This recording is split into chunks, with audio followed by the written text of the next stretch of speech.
अस्सलामुअलैकुम, welcome back to my channel. Please like share and subscribe to my channel. हमने देखा कि मीरा बैठी हुई होती है मुटमा बेगम के साथ, वहाँ पे लोगों की पंचायत फैसले कर रही होती है, लोगों का सब कुछ कर रही है। वहाँ मरियम आती है, परेशान खड़ी होती है। इतने में वहाँ हया आती है। हया मीरब को हसरत भरी निगाहों से देख रही होती है। तो मरियम से पूछती है क्या हुआ, तो कहती है मुझे यूनिवर्सिटी जाना है लेकिन बख्तू भी नहीं है। तो वो नाम लेती है दूसरे का, उसके साथ चाहिए, वो कहती है वो भी नहीं है। तो इसमें हया बोलती है कि इतनी कोई जल्दी नहीं, तुम्हें जाने की क्या इमरजेंसी है। तो कहती है 2 साल पढ़े हैं, तुमने छोड़ दिया कि मैं नहीं छोड़ूंगी पढ़ाई। इतने में दोनों की बहस होती है। मुर्तसिम आता है तो हया बोलती है मरियम को जाना है, तुम छोड़ दो। तो कहता है चलो और जल्दी गाड़ी में बैठो। जैसे ही मुर्तसिम लेके जाने लगता है मरियम को, तो हया फ़ौरन भागती हुई गाड़ी की तरफ जाती है। मरियम बोलती है कि तुम भी जाओ। कहती है हाँ, मैंने ना फॉर्म लेना है। कहती तुम पढ़ाई शुरू कर। कहती है हाँ, अब बातें ख़त्म करो वरना मुर्तसिम भी छोड़ जाएगा।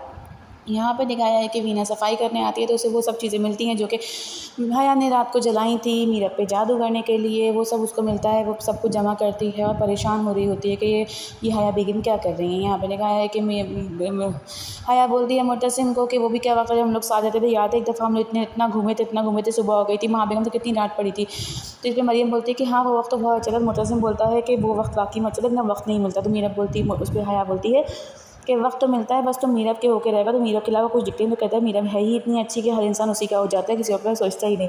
तो बोलती है उसी को भी तुम्हारा ख्याल होना चाहिए। जिसमें मरियम बोलती है कि भाई मुझे तो लगता है आप दोनों को हया से कोर्स सीख लेना चाहिए। तो कहती है कि सीखने की ज़रूरत ही ना पड़ती अगर तुम्हारी शादी मुझसे होती तो। इस पर मुर्तसिम फ़ौरन बोलता है लेकिन तुमसे मेरी शादी नहीं हुई और मैं अपने उसूलों और वादों का बहुत पक्का हूँ, अपनी शादी आखिरी तौर तक निभाऊँगा।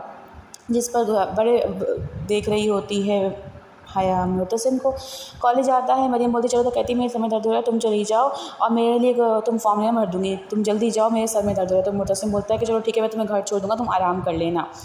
ये सब देखने के बाद मरियम उतर के कॉलेज जाती है। जैसे बाहर निकलते हैं तो मलिक ज़ुबैर वहाँ खड़ा होता है, सारे गार्ड्स वगैरह उतर के उनको घेर लेते हैं। मुर्तसिम ज़ुबैर के सामने ही खड़ा होता है। वो कहता है कि तुम यहाँ क्यों आए हो। तो कहता है ये सड़क तुम्हारे बाप की नहीं है और मैं अपनी ज़मीनों को इस तरह छोड़ूंगा नहीं, ना ही तुम्हारे हवाले कर दूंगा। मैं अपनी ज़मीनों पर आऊँगा और सब कुछ करूँगा जो मुझे करना चाहिए। तुम ये बात याद रखना, मैं तो तुम्हारी माफ़ी की कोई ज़रूरत नहीं, मैं तुम्हें कब्र तक नसीब नहीं होने दूंगा। मुर्तसिम बोलता है चलो ठीक है, फिर देखते हैं कौन जीता है कौन नहीं, किसका पल रहा भाई। दोनों के बीच में हो रही होती है बहस, जो कि देख रही होती है पीछे बैठी हुई हया। लेकिन हया को नहीं पता होता कि मलिक ज़ुबैर है। दोनों की बहस बढ़ जाती है लेकिन दोनों एक दूसरे के साथ हाथापाई नहीं करते और मुर्तसिम वहाँ से जाना ही बेहतर समझता है, क्योंकि मुर्तसिम को पता है कि ज़ुबैर का बाप ज़ुबैर को कभी भी कुछ ऐसा करने नहीं देगा। मुर्तसिम बोलता है ठीक है, जो करना है, जो उखाड़ सकते हो उखाड़ लो। ये कह कर वहाँ से मुर्तसिम पलट जाता है अपनी गाड़ी की तरफ जाने के लिए और ज़ुबैर वहीं खड़ा उसे देखकर मुस्कुरा रहा होता है। मुर्तसिम अपनी गाड़ी में जाके बैठता है तो हया उससे पूछती है कि ये कौन था। तो वो बताता है कि ये मलिक ज़ुबैर था, मलिकों का बेटा। जिस पर ये लोग घर पहुँचते हैं तो यहाँ परेशान फिर रही होती है मीरब के मुर्तसिम कहाँ है। तो मासी बताती है कि वो तो हया बीबी को साथ लेकर गए हुए हैं। जिस परेशान होती है मीरब तो बेगम कहती कोई बात नहीं, आज हम दोनों साथ खाना खाएंगे, तुम हमारे लिए खाना लगाओ, हम दोनों साथ बहू खाना खाएंगे। खाना खाने बैठते हैं। यहाँ पे दिखाया है कि मुर्तसिम को सब कहती है मीरब हया कि तुम बहुत बदल गए हो। तो वो कहता है हाँ बिल्कुल। इतने में वहाँ पे गजरा बेचने वाला आता है, जैसे गजरे के लिए वो कहता है कि आपके दोनों की जोड़ी सलामत रहे, आपके प्यार का इजहार होगा, आपका प्यार बढ़ेगा, आप ये खरीदो। मुर्तसिम उससे वो लेता है, पैसे देता है।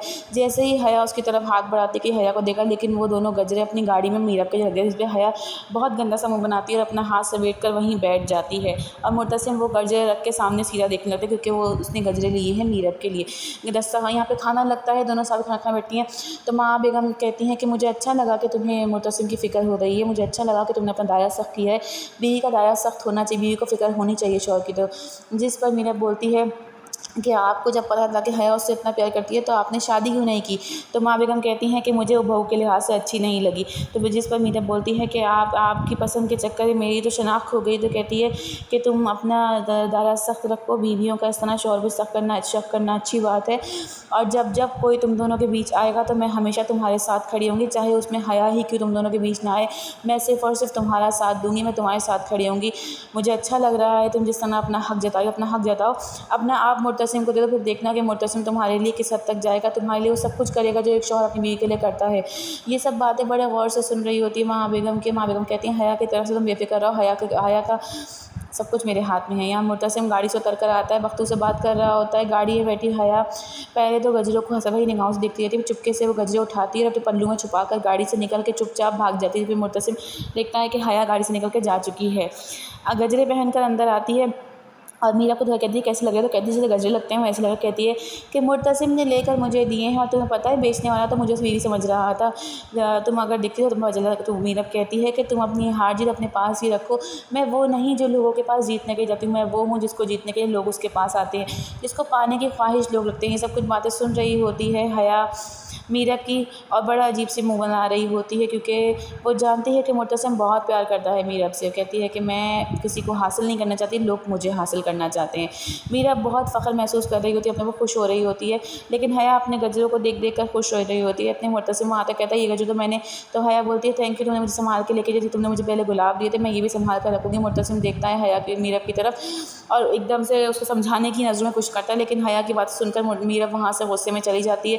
मुर्तसिम हया को घूरता रहता है, फिर अपने कमरे में जाता है, जिस पर वहाँ खड़ी हया खुश हो रही होती है। अंदर जाते हुए मीरा बोलती है कि वो तो मेरी बहन है, वो तो फलाना है, वो तो ढिमकाना है, झूठ बोलते हो, हमेशा झूठ झूठ में रखा तुमने मुझे। तो वो कहता है कि सिर्फ गजरे थे, तो कहती है गजरे क्यों लाए थे, हार भी ले आते उसके लिए। तो कहता है तुम क्या उल्टी सीधी बातें कर रही हो। तो मीरा बोलती है मैं उल्टी सीधी बातें नहीं कर रही, वही बोल रही हूँ जो सब देख कर रही हूँ। तो कहता है मैंने तुम्हारी रीत। कहती है अच्छा तो फिर तुमने बोला क्यों नहीं। ओ अच्छा, हया बीबी को बुरा लग जाएगा, हया के इतने फ़िक्र, हया के इतना ख्याल कि उसको किसी बात का बुरा ना लगे, हम इतना बोल भी नहीं सकते। एक काम करो ना तुम, फिर मेरे से शादी क्यों की तुमने उससे, तुम उसी से कर लेते जो तुमने करनी थी। तो कहते हैं कि तुम लॉन्ग ड्राइव से क्यों नहीं जाते। तो कहता है अच्छा ठीक है मैं चला जाऊँगा। तो मीरा बोलती है अच्छा तो मतलब अब तुम ये बात हमेशा याद रखना कि तुम उसके साथ लॉन्ग ड्राइव पे जाओगे, मैं तो अपना हक। तो कहती है तुम बीवी हो। तो कहता है तुम तो मानते हो कि मैं तुम्हारी बीवी हूँ, लेकिन अब तुम ये बात भूलना नहीं कि तुमने कहा है कि तुम उसके साथ लॉन्ग ड्राइव पे जाओगे। ये बोलकर दोनों के बीच बहस हो रही थी, जिसमें मुर्तसिम घूर के देख रहा होता है मीरा को कि वो किस तरह अपना हक जताई और जेलस फील हो रही है। तो कहता है जेलस। तो कहती है जेलस मैं क्यों जेलस हूँ, मैं कोई जेलस नहीं, तुम्हें जाना है तो जहाँ जाना है जाओ, बस मेरा पीछा छोड़ो। और तुम्हें उसके साथ जब मुर्तसिम गुस्सा भी करता है कि तुम किस तरह की बातें कर रही हो, लेकिन मीरा उसकी नहीं सुनती। मीरा कहती है कि अब तुम्हें उसके साथ जहाँ घूमना घूमो, मुझे कोई फ़र्क नहीं पड़ता। ये कह के मीरा पलटती है, अपना पर्स उठाकर बाहर की तरफ निकल रही। तो मुर्तसिम बोलता है कि कहाँ जाए। तो कहती है मैं कहीं भी जाऊँ तुमसे मतलब। तो वो बोलता है कि मैं तुम्हें लेके जाऊँगा। तो कहती है मैं कराची भी जाती थी। कहता है कराची की बात अलग थी, यहाँ तुम जहाँ भी जाओगे मैं तुम्हें लेकर जाऊँगा, तुम्हारे साथ जाऊँगा। बाहर बैठा मैं गाड़ी में तुम्हारा वेट कर रहा हूँ, आ जाओ मैं ही तुम्हें लेकर जाऊँगा। ये कहकर मुर्तसिम अपने कमरे से निकल कर बाहर गाड़ी में चला जाता है। मीरा वहीं खड़ी गुस्से में देख रही होती है कि ये तो मुझे साथ लेकर ही जाएगा, मेरे साथ जाकर ही मानेगा। मुर्तसिम और मीरा घर से निकल जाते हैं। मीरा उसे लेकर जाती है। यहाँ पर दिखाया है कि हया अपने कंगनों को देखकर खुश हो रही होती है। तो वहाँ बेगम को बोलती हैं ये कहाँ से आए, किसने दिए। तो एकदम हया परेशान होती है, तो कहती है मैंने पूछा ये कहाँ से आए हैं। तो वहाँ बेगम बताती है कि ये मुर्तसिम ने लेके दिए। तो कहती है कि इनको उतारो फ़र्क। तो वो बोलती है नहीं ये उसने मुझे लेके दिए, मुझे अच्छे लग रहे। कहती है तुम्हें अच्छे लग रहे, ये और अच्छे लगते अगर ये होते मीरब के हाथ में, क्योंकि हर चीज़ पर मीरब का हक है, तुम्हारा नहीं। मुर्तसिम और मीरा मियाँ बीवी हैं, अगर तुम उन दोनों के बीच आओगी तो तुम मुझे उनके बीच हमेशा खड़ा हुआ पाओगे। तुम ये कंगन उतार दो, वो दोनों मियाँ बीवी है, वो दोनों कभी अलग नहीं होंगे, जो तुम चाहती हो वैसा कभी भी नहीं हो सकता। ये बहुत बात सुनाकर वहाँ बेगम वहाँ से जाती हैं। मीरब को हया उनकी बातें सुनने के बाद वहाँ पे खड़े हुई रो रही होती है। अपने कंगन उतार कर दोनों रोते हुए अपने हाथ से फेंक देती, क्योंकि माँ बेगम ने सुनाई है उसे बहुत बातें। कंगन फेंकते हुए बहुत रोने लगती है और रोते रोते वो कंगन ज़मीन पर फेंक देती है, क्योंकि माँ बेगम उसे बातें सुनाकर गई होती हैं। यहाँ से जाने के बाद मीरा दिखाया है कि मीरा और मुर्तसिम पहुँचे हैं एक जगह पे। वहाँ पे मुर्तसिम बोलता है तुम्हें यहाँ आता था। मीरा बोलती है हाँ मुझे यहाँ आना था। वो भागती भी गोलगप्पे वालों के पास जाती है। तो मुर्तसिम बोलता है चलो यहाँ से सब लोग मुझे पहचानते। तो कहती तुम कौन से इतने बड़े सेलिब्रिटी हो। गोलगप्पे वाले को बोलते सुने भाई साहब आप इनको जानते हैं। तो बोलता नहीं भाई नहीं बाजी। तो कहती देखा है तो मैं नहीं जानता। गोलगप्पे लेती है, उसे खाने लगती है। उसे वो मीरा को गोलगप्पे खाना बहुत पसंद है। वो खा रही होती है तो कहती है मुर्तसिम तुम भी खाओ। तो कहता नहीं मेरा पेट ख़राब हो जाएगा। कहती नहीं खाओ। तो कहती है तुम भी क्या याद करो कि तुमने मीरब के हाथ के गोलगप्पे खाए थे। ज़बरदस्ती मुर्तसिम को एक गोलगप्पा खिलाती है। मुर्तसिम उसको देख रहा होता है कि कितनी खुश हो रही है, छोटी छोटी चीज़ें लेकर खा के। वो एक प्लेट और लेती है, जैसे मुर्तसिम के मुँह की तरफ करती है कि ये खाओ। मुर्तसिम जैसे ही खाने के लिए मुँह खोलता है वो फ़ौरन अपनी तरफ बढ़ाती है, खुद खाकर वहाँ से भाग जाती है। मुर्तसिम वहाँ पर गोलगप्पे वाले को पैसे देकर आगे बढ़ता है मीरब के पीछे पीछे, क्योंकि वो आगे आगे जा रही होती है। तो वो जाकर और सामान लेने लगती है। वहाँ चूड़ियों वालों के पास रुकती है, उनसे बोलती है कि भाई ये हरे रंग की चूड़ियाँ मुझे दे दो। तो चूड़ी वाला चूड़ी निकाल के अब जैसे ही मीरब का हाथ पकड़ने लगता है, मुर्तसिम फ़ौरन मीरब का हाथ पकड़ के वो चूड़ियों से पहनाने लगते हैं। मुर्तसिम और मीरब एक दूसरे को देख रहे होते हैं। मुर्तसिम बड़े प्यार से मीरब को चूड़ियाँ पहनाता है, अपने हाथ से सारी चूड़ियाँ पहनाकर।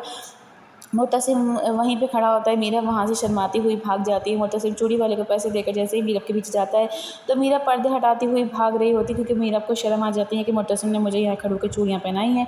मुर्तसिम के आगे आगे भागती हुई मीरब के पीछे भागता हुआ मुर्तसिम। मीरब पर्दे हटाती है और आगे जाती है। मीरब मुर्तसिम उसके पीछे पीछे जा रहा होता है। जैसे ही पर्दे हटाकर आगे बढ़ती है तो आगे एकदम हक्का बक्का रह जाती है मीरा, क्योंकि आगे खड़ा हुआ होता है रुहेल। रुहेल को देखकर एकदम परेशान होती है। रुहेल उसको देख कर खुश हो रहा होता है। जैसे ही रोहेल की और उसकी नज़रें मिलती हैं, किसी को देखने लगते हैं, पीछे से मुर्तसिम की होती है एंट्री। मुर्तसिम पर्दा हटाकर आगे आता है और जैसे ही मीरब की तरफ देखता है कि इतनी परेशान खड़ी है, वो पलट कर देखता है कि पीछे कौन है, तो रोहेल वहाँ पे पर्दे के पीछे छुप जाता है ताकि मुर्तसिम को ना देख पाए। मुर्तसिम पलट कर देखता है तो वहाँ कोई भी नहीं होता, वहाँ सिर्फ मीरब भी खड़ी होती है। वो कहता है क्या हुआ, कुछ दिख गया? तो कहती क्या मतलब? तो कहता है आजकल तुम्हें वैसे ही बहुत भूत प्रेत दिखने लगे हैं, कहीं यहाँ भी तो तुम्हें कोई कुछ दिख नहीं गया? घर आते हैं तो मीरा बहुत परेशान होती है रोहेल की वजह से। वो सोच रही होती है क्या वो रोहेल था या मेरा वहम। तो मुर्तसिम उसके पास आता है, कहता है क्या हुआ? उसका हाथ पकड़ता है, कहता है क्या हो गया? कुछ भूल आई है तो चलो चल के ले आते हैं, कुछ रह गया। तो मुर्तसिम मीरा उसको भूल के एक तुम्हारी बहुत बेइज्जती। कहता है हाँ लोगों के फ़ोन आ रहे तो मैंने कहा बेगम को खुश करने के लिए सब कुछ करना पड़ता है। लेकिन मीरा को इतना परेशान देखकर मुर्तसिम उसका हाथ जैसे ही पकड़ता है तो मीरा उसका हाथ झड़क कर एकदम उसके हाथ को झटकती है और घर के अंदर जाने के लिए पलट जाती है। मुर्तसिम वहीं खड़ा उसे परेशान देख रहा है कि ये इतनी परेशान क्यों है, लेकिन मुर्तसिम के पास ना रुकते हुए वो उसका हाथ झड़क कर अंदर चली जाती है। मुर्तसिम वहाँ अकेला खड़ा सोच रहा होता है कि मीरब को क्या हो गया। मीरब अंदर जाती है तो देखती है कमरे में चारों तरफ गुलदस्ते ही गुलदस्ते हैं, फूल ही फूल हैं। वो ड्रेसिंग टेबल की तरफ देखती है तो वहाँ गजरे रखे हुए होते हैं। गजरों को देख कर वो गजरों की तरफ आगे बढ़ती है तो मुर्तसिम वो गजरे उठा के बोलता है कि क्या मैं अभी ये गजरे तुम्हें पहना सकता हूँ? तो मीरब शर्मा रही होती है। मुर्तसिम वो गजरे उठाता है, मीरब के हाथों में अपना हाथ पकड़ के अपने हाथों से मीरब को वो गजरे पहनाता है, क्योंकि इस गजरों की वजह से उन दोनों के बीच हुई थी लड़ाई। मुर्तसिम मीरब को वो गजरे पहना रहा होता है तो मीरब भी उसे खुश होकर देख रही होती है। उन दोनों के बीच में की केमिस्ट्री बढ़ती जा रही है, उन दोनों के दरमियान प्यार होता जा रहा है। मुर्तसिम उसको गजरे पहनाने के बाद बोलता है ये गजरे खूबसूरत है लेकिन तुम्हारे हाथ में आने के बाद और ज़्यादा खूबसूरत लग रहे हैं। उन दोनों के दरमियान मुर्तसिम को तो पहले से ही मीरब से प्यार है, लेकिन क्या मीरब को अब प्यार होने लगा है? क्या उन दोनों की जोड़ी एक परफेक्ट मियाँ बीवी वाली जोड़ी बनने लगी है? मुर्तसिम को घूर घूर के देख रही होती है मीरब। मुर्तसिम उसका हाथ पकड़ता है, जैसे ही प्यार करने के लिए हाथ पकड़ता है मीरब उसको देखते देखते वहाँ से भाग जाती है। आगे हमने देखा कि रोहेल परेशान बैठा होता है, वो फ़ोन उठाता है, मीरब के नंबर पे कॉल करता है, लेकिन मीरब का नंबर बन पाकर वो वहाँ से उठकर चला जाता है। वो मीरब से मिलना चाहता है, मीरब से बात करना चाहता है। माँ बेगम कहती हैं यहाँ पे बैठी होती है तो बीना आके बोलती है माँ बेगम मैं हया बीवी के स्टोर की सफाई कर रही थी, मुझे वहाँ से ईमेल। तो बोलती हैं क्या है, खोलो इसको। जैसे ही वो देने लगती है माँ बेगम को तो हया वहाँ से भागती हुई आती है और छीन के कहती है कि बीना मैंने तुम्हें कितनी बार मना करा है, मेरी पर्सनल चीज़ों को मत छुआ करो, वो मेरा सामान है और इसमें सितारे हैं। माँ बेगम मैं सितारों का चीज़ें काम करती, सितारों का हाल पढ़ती हूँ। माँ बेगम बोलती कि तुम्हें क्या लगता है तुम्हारे सितारे गर्दिश में? बोलती है हाँ मेरे सितारे गर्दिश में थे लेकिन अब सब कुछ मुझे मिलने वाला है। माँ बेगम बोलती हैं कि अगर सीधे रास्ते पर चलकर लेने की कोशिश करो तो हर चीज़ मिल जाती है, लेकिन अगर हम रास्ता गलत चुन ले तो हमें कभी भी कोई खुशी नहीं मिलती। जी ये बात सुनने के बाद वहाँ से जाने का फ़ैसला करती है। हया कहती है अच्छा ठीक है मैं जा रही हूँ अपने कमरे में। जैसी जाती है मैं बीना बोलने की कुछ करती है माँ बेगम, वो हया दोबारा आती है, कहती तुम अभी तक नहीं कर, तूने मेरे कमरे की सफाई नहीं की, चलो मेरे साथ चलो मेरे कमरे की सफाई करो। जिस पर महा बेगम को हुआ है शायद शक, वो घूर के देख रही हैं वीना को। आगे जानने के लिए बने रही अपना ख्याल रखिएगा। अल्लाह हाफ़िज़।